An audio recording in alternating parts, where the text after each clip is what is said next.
విద్యార్థులు బయటనే ఉన్నారు. స్టూడెంట్ యూనియన్ లీడర్ ఉన్నారు, వాళ్ళని అడిగి తెలుసుకునే ప్రయత్నం చేద్దాం. ఏమైంది ఇది స్కూల్ ఇష్యూ సంబంధించి ఏంది?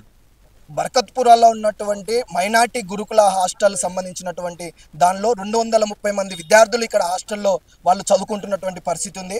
ఈరోజు తెలంగాణ వ్యాప్తంగా జూన్ 12వ తారీఖు ఈరోజు విద్యా సంవత్సరం ప్రారంభమైనటువంటి రోజు. ఈ ప్రారంభం రోజే ఈరోజు ఓనరు రెంట్ పే చేయలేదని చెప్పి వీటిని తాళాలు వేయడం జరిగింది. ఈరోజు విద్యార్థులందరూ కూడా రోడ్డు మీద ఉన్నటువంటి పరిస్థితి ఉంది.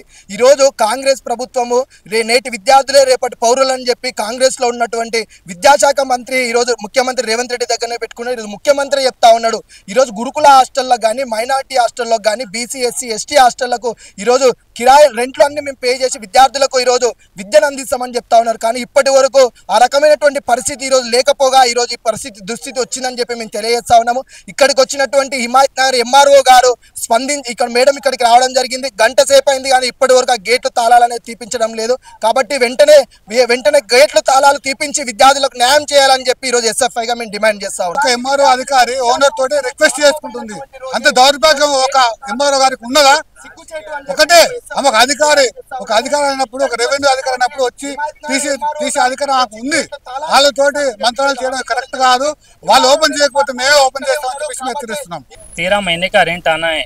हम लोगों को भी बैंक में पेंडिंग है. बैंक से हम लोग नोटिसेज आए, हम हेड ऑफिस में जाके डेली रिक्वेस्ट कर रहे हैं, सेक्रेटरीट में भी जाके सब एप्लीकेशन डाले, पर हम लोगों को रेंट रिलीज नहीं कर रहे. जनवरी से तो 2-2 दिन बोल के घुमा. अभी मैडम आए बोल रहे हैं, कुछ कलेक्टर सर से बात कर रहे हैं कि भाई कुछ रेंट रिलीज का प्रोसेस कर रहे हैं. हम भी खोल देते सर, हमको कुछ ऐसा नहीं है. आप इसको एक अलग एंगल से मत लो कि भाई हम लोग रेंट जैसे आता. सर मेरी बात सुनो, 13 मंथ का रेंट है. ये एक ही नहीं है, एक ही नहीं है. 200 स्कूल्स को रेंट नहीं आया. आप जाके मालूम कर सकते हो सर. వాళ్ళైతే చెప్పడం 13 మంత్స్ అంటున్నారు సార్. ఎందుకంటే ఇది దీని గురించి మాకు ఎటువంటి అవగాహన లేదు. డైరెక్ట్గా ఓనర్స్కి రెంట్ మా హెడ్ ఆఫీస్ నుంచి పడిపోతూ ఉంటుంది, మా సొసైటీ నుంచి. మేము ఒక బ్రిడ్జ్ ఇక్కడ నిమిత్త మాత్రంలో మేము ఇక్కడ ఉంటాము, స్కూల్ రన్ చేస్తాం, కానీ ఎంత రెంటు ఎక్కడి వరకు అవన్నీ మాకు ఉండదు సార్. వాళ్ళకి పెండింగ్ ఉంది అని చెప్పారు. కాకపోతే అది మేము వేసేది కాదు కదా, వాళ్ళు అక్కడ మాట్లాడుకుంటారు మా సెక్రటరీ గారితో. వాళ్ళు కూడా ప్రామిస్ చేశారు ఈ రోజు మధ్యాహ్నం వరకల్లా వేస్తామని. అయినా వాళ్ళు వచ్చేసి లాక్ చేయడం జరిగింది.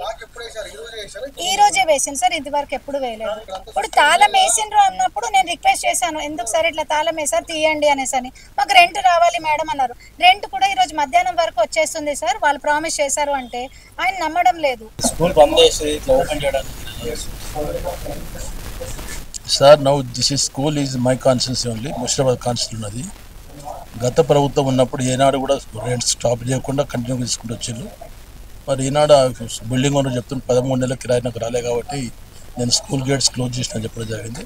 అధికారులు అంతా మాట్లాడేసి 5 months రెంట్ ఇస్తామన్న తర్వాత అదని ఓపెన్ చేసిండు. ఇప్పుడు నా స్కూల్ ఈజ్ రన్నింగ్ నౌ, కంటిన్యూస్గా పే చేస్తామని చెప్పి అధికారులు చెప్పారు.